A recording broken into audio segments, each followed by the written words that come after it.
Hello po. Nga, sa beginners. Ngayon ay February 9, 2022, 5:38 p.m. Ito po yung view sa bintana. Ayan po.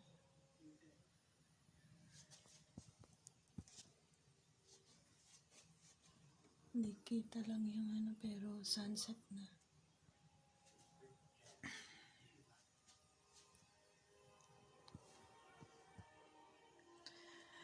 Ito po ginagawa ko.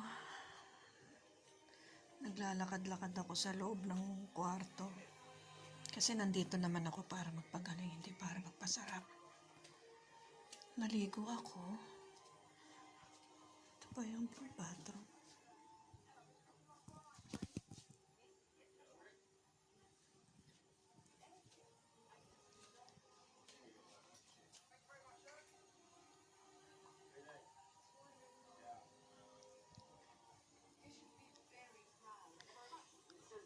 Para mahirap yung pag may sakit ka, higa ka ng higa.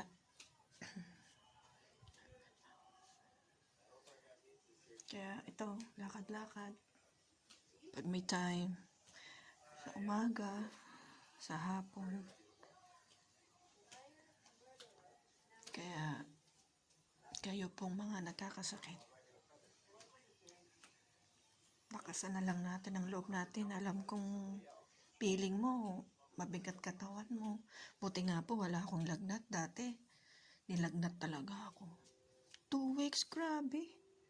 Tapos, hindi ako makakain. Nagtatai ako, nagsusuka, masakitan dyan. Kasi nga, ang dami pinapainom na gamot sa akin. Buti nga yun, ubo lang ang pero grabe yung ubo ko. Hindi ako makatulog.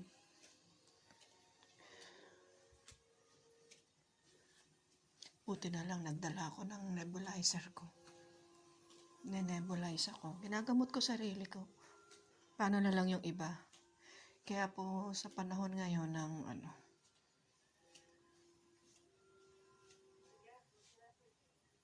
panahon natin ngayon, kailangan po kung may nag-ipon tayo, tapos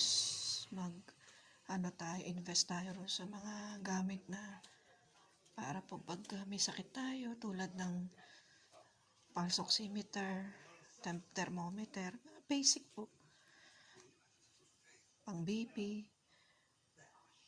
Malaki pong naitutulong ng nebulizer.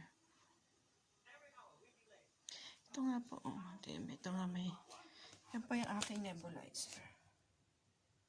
Ang daming bilhin ako, mga prutas, mga soft drinks. Ito, initan ko ng tubig.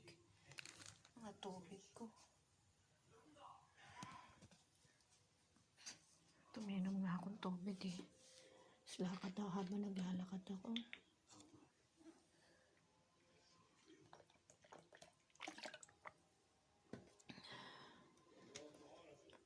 Wala kang ganang uminom pero pilitin. Buti nga maganda ang view. Tingnan niyo po. O diba? Kahit paano kabawas stress yan. Fight lang po tayo. Yung mga tao dyan, yung mga mahal nyo sa buhay na nagkakasakit, tanungin nyo naman po. Kumustahin nyo. Palakasin nyo ang loob. Buti sana kung kaya nilang alagaan ang sarili nila. Tulad ko, nakakatayo pa ako, nakakakilos. Kaya dito lang ako sa hotel. Salamat po sa Traders Hotel. Maganda po serbisyo nila. Huwag naman tayo maging madamot mag-suporta sa mga mahal natin sa buhay.